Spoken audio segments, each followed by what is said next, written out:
Happy Tuesday. Thank you for joining me today. And in this video, as the title suggests, I am going to talk to you about good fats and bad fats and how this all plays a role in a raw food diet for our cats and dogs. So if you are just joining me, my name is Jessica. I am so glad you're here with me today. We are journaling or vlogging our transition to a raw food diet for our dogs and cats. Kim, you almost can't see her. She wanted to join me today. Say hello. And see if I can get the phone back in place. Okay, so shocker, there are good fats as well as bad fats. So when we talk about fats in our diet, they're not all bad. Some of them are good. So I wanted to talk to you today about the difference in fats, and I have to, total spoiler alert, I'm totally gonna nerd out on this video.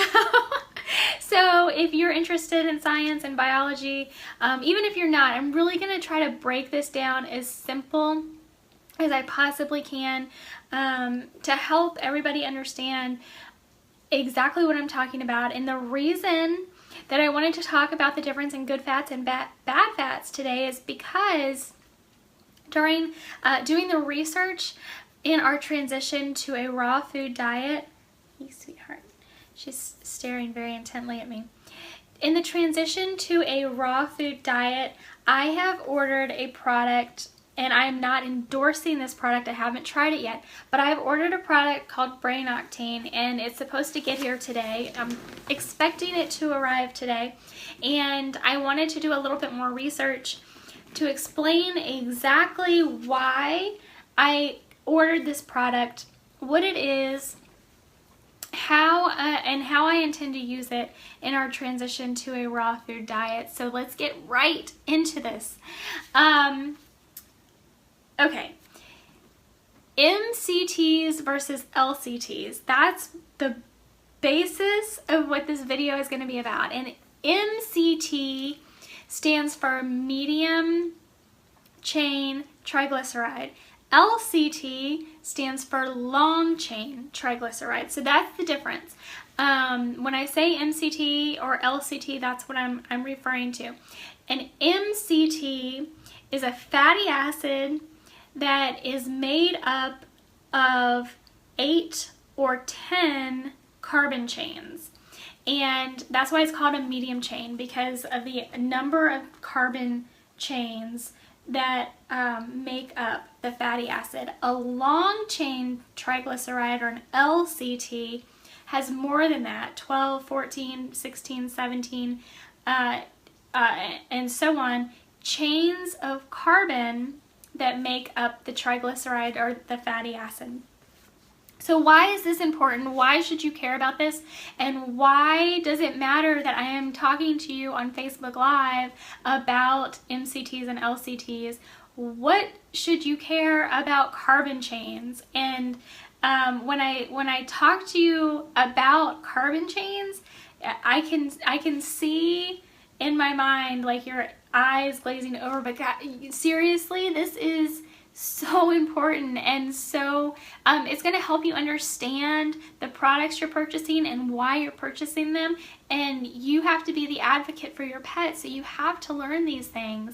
So I'm gonna really briefly go over all of the information that I just put up on my blog post, and when I'm done with the video, I'm going to give you a link to the blog post where I'm also linking to the video that I watched that really gave me the best information when I was researching MCTs.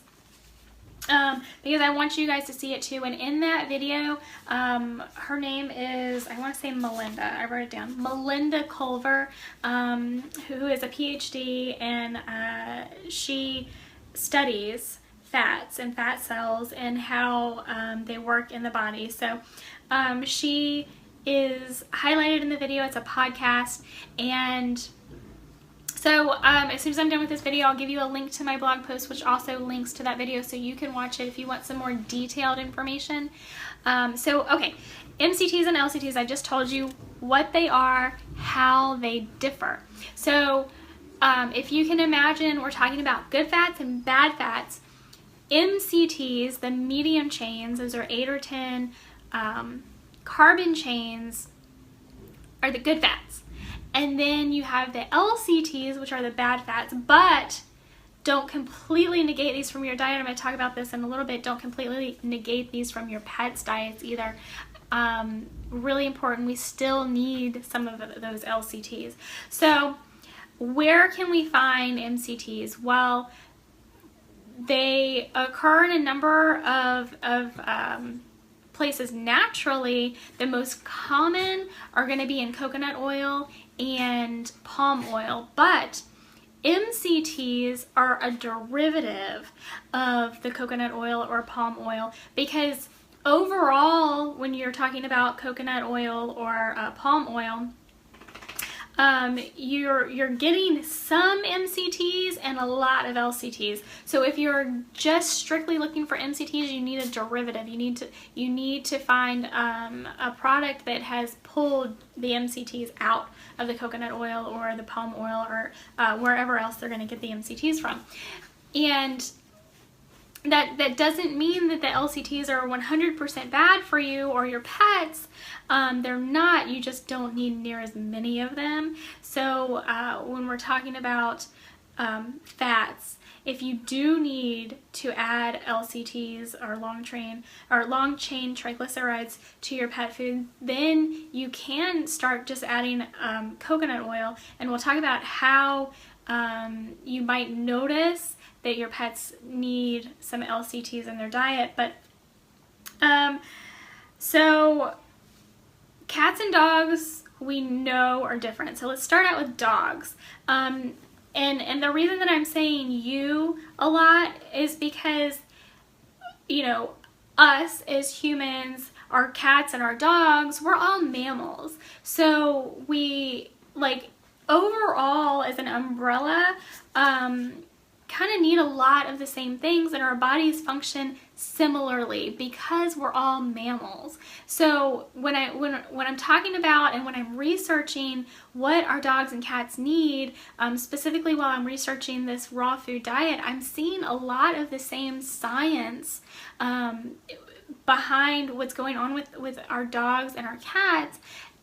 The same science is used for us, and that makes so much sense when you step back and say, well, yeah, we're all mammals, so that really does make sense. But we also need to understand that our dogs and our cats, even though they're both mammals, they're still very different. So when we look at like the macro, when we're looking at our pets as individuals, they are very different. Dogs and cats need different things. So I wanted to talk to you a little bit about that. So let's start with dogs. Now, dogs in the wild are more on a like binge and fast system, and we've talked about this a little bit in some of the previous videos, but I just want to bring it up because it is very important here. So they're more on a binge and fast system. They don't know when they're going to come across their next prey animal. They don't know when they're going to get their next meal. So they're going to binge on the prey animal that they have in front of them, and then they might fast for a while, depending on when they get hungry again and when they are able to find their next meal. Cats are totally different from this. Cats eat small amounts often, and so they're going to be, they hunt all day long and eat small meals from small animals, crickets and mice and squirrels, rabbits, birds. They eat a huge array of small animals and have many small meals throughout the day. So that's one big difference, and a very important distinction that we do need to make. And I know I talked to you a little bit about this previously because I talked to my vet about it. But the more and more I'm reading and the more I'm learning, trying to keep my cats on that kind of a diet is going to be important for me at least, now that I have learned all of these things, and I want to impress this upon you as well, because if you are dealing with your cats, if you're dealing with cats and you do want to change their diet, this is important, and I'm going to tell you why a little bit more in just a minute. So with dogs, we hear a lot, especially when transitioning to a raw food diet, that we want them on lean grass-fed meats, and that's great. That's going to be hugely beneficial to them. But when they're on lean grass-fed meats, they can become a little bit deficient in LCTs, or long-chain triglycerides. So we want to be cognizant of that. And a lot of times this can present itself in skin and coat deficiencies, meaning that their skin may be irritated, red, itchy, and that their coat may be dull and have, you know, a like lackluster look to it.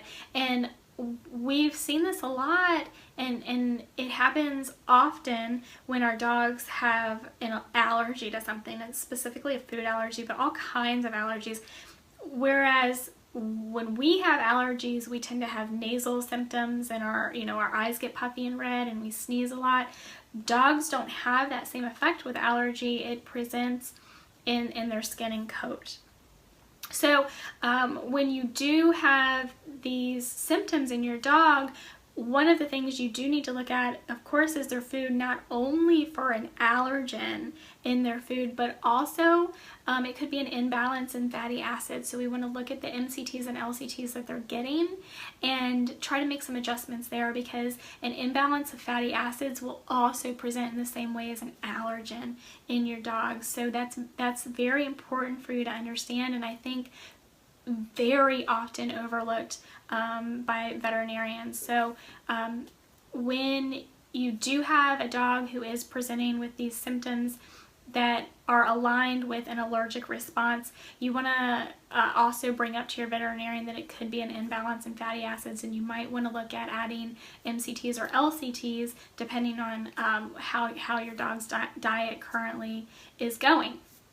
So that's really one. Oh, I also wanted to tell you that increasing MCTs while also decreasing LCTs, but specifically with the increase of MCTs that your dogs that your dog will get when you start adding MCTs to their diet, can also improve their cognitive function. This is especially true in aging dogs. That's really where you're going to see it the most.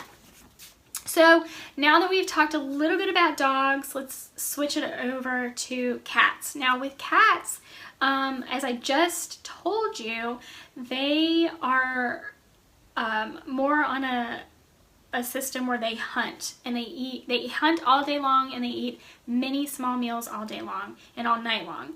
And in addition to that, cats are obligate carnivores, and what this means is that they cannot produce their own taurine or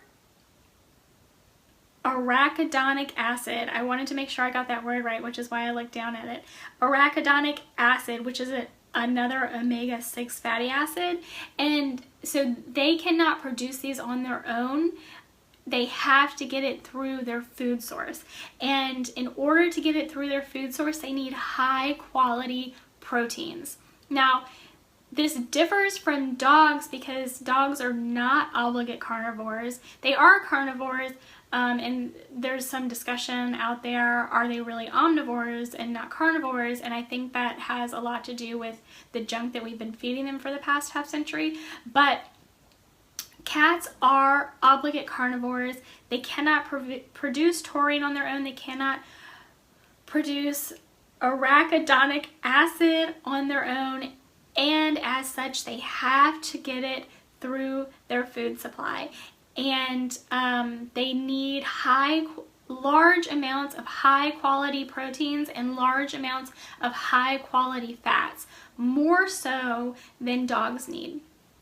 And this basically means that, and forgive me if because I know I don't say foul language very often, but the shit we're feeding our cats in today's society is terrible for them, because they are getting way too much starch, way too many carbohydrates, and not enough high quality protein. I think I touched a little bit on this on another video, but a lot of times what we see in commercially made kibble, to get their protein content high enough to pass the standards of their own regulation, they put in a wheat gluten, which has a high protein count, but it's not an animal protein. It's a very low quality source of protein. So when their foods are being tested for protein, they're getting the percentage that they have to meet to feed your animals, but they're not providing it in a way that's healthy for your pets. So high quality protein and high quality fats, this is a huge difference in cats and dogs. Again, because cats are obligate carnivores and cannot produce their bodies can't produce taurine and arachidonic acid on its own without getting the proper nutrients from its food source. And when you look at what your cat's eating right now, when I look at what my cat's eating right now, let me tell you, I'm trying to go slow and wean them off of the kibble, but in my mind, I can't get there fast enough because I know how unhealthy it is for them. So for cats, they need at least 30% high quality proteins, 20% high quality fats, and less than 8% carbohydrates. Now if you look at what you're feeding them now, I guarantee you it's more than 8% carbohydrates, and it's just not good for your cats. Additionally, and I told you, I think it was yesterday, or maybe the day before, we are causing so many things in our cats that would never occur naturally in the wild. And when I started looking into MCTs and LCTs, and in the video link that I'm going to give you after I get off of this live video, based on the kibble, the foods that we're feeding our cats, we are inducing obesity-induced diabetes in our cats. And because of what we're feeding them and how we're feeding them, they can become insulin resistant. So this is another worry now that I have, but I'm confident that I'm going to get through this and my cats are going to be much healthier on the other side when we finally do get them transitioned to a raw food diet. So I've given you a ton of information in this video already, but I wanted to explain a little bit more to you about this product that I ordered, why I ordered it, and how I want to use it in our transition to a raw food diet. So I ordered what's called Brain Octane, and it is an MCT derivative from coconut oil. I'm not gonna lie to you when I tell you I'm gonna use this for myself as well. And so I'm gonna use this for myself. I really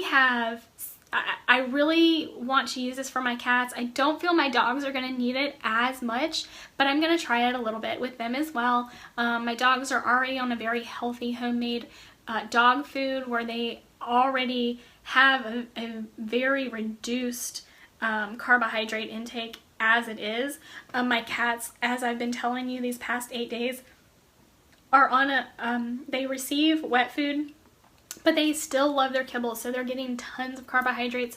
And to help, what I'm doing with the MCT oil, I'm gonna add it to their food to help their cells. I didn't even get into like the physiology of how MCTs work in your body versus how LCTs work in your body, but I did put it in the blog post that I'm gonna give you a link to as soon as this video is over, and they go into it in even more detail in the video link that's in my blog post, because they metabolize very differently in our bodies, in our dogs' bodies, in our cats' bodies. And MCTs are very easy for your body to digest. They wind up in in your liver once they pass through your stomach. They wind up in your liver already having been utilized very well by the body. LCTs, however, don't metabolize in the body near as well. They wind up in your stomach, or your dog's stomach, your cat's stomach, and they have to be broken down so that long chain of carbon. I'm sorry. What did I say it was? Yes, the long chains of carbons have to be broken down to be able to enter your cells, rebuilt once inside of your cells, and they wind up in your lymph system. So a lot of times they wind up in your heart or around your heart, and they wind up being fat storage. So you're getting fat storage around your heart. Yay! When you're eating LCTs. So what I hope to do with the MCT oil is wean my cats off of all of the carbohydrates that they're eating out there, because when you introduce MCTs into your body, your system, your digestive system, your whole body is using the MCTs in a very efficient way, because they're designed very efficiently for your body to utilize, or your cat's or your dog's body. I keep saying your body, but I'm talking about our dogs and our cats here specifically. And your cells are getting full use out of the MCTs, and they're not telling your body that they need more food, they need more fuel, they need more this, they need more that, because they're satisfied. So they talk about a very satiated state that your body is going to be in when you properly introduce MCTs into your body.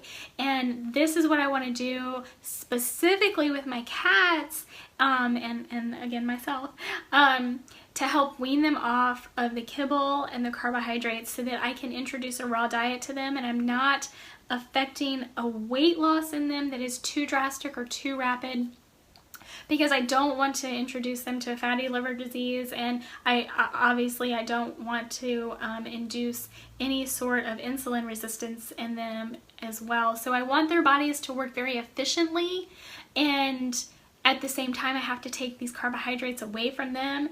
So I want their bodies to transition as easily as possible to me taking away the nasty carbohydrates that their body doesn't need but craves, if that makes sense.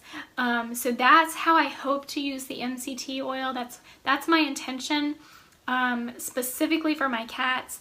I'm also going to give it to my dogs, because hey, MCTs are great for your body anyway. So even though I'm not trying to wean them off of a shit ton of carbohydrates like I am with my cats, the MCTs are really going to be beneficial for them as well. So I know this video went really long. There's so much information out there, and there's so much good information and bad information. I'm going to tell you right now, when I just Google, these terms, there's a lot of bad information out there too. So be very critical of what you're reading when you do your own research.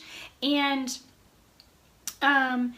so yeah, that's where we are today. I am excited that my brain octane oil is going to get here today, and I hope to start implementing it in both my diet and my dogs and cats diet as soon as tomorrow. And yeah, so I hope I didn't nerd out on you too much today. This is super interesting to me, and I hope it is for you too. If you have any questions or comments, please leave them below this video. Again, I am going to put this video up on YouTube, so definitely go over and subscribe to my YouTube channel so you can watch all of these videos sequentially. You can always go back to them. They'll be in one neat little package for you over on YouTube.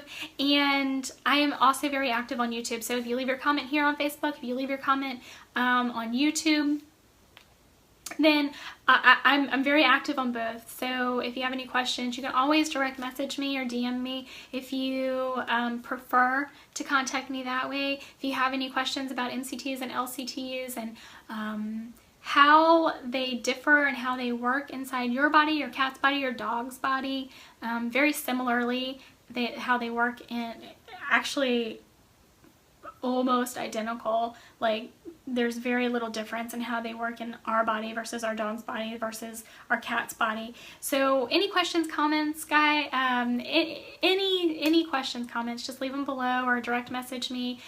And hopefully I will have my brain octane later today and I can show it to you in our live video tomorrow. So until then, see you later.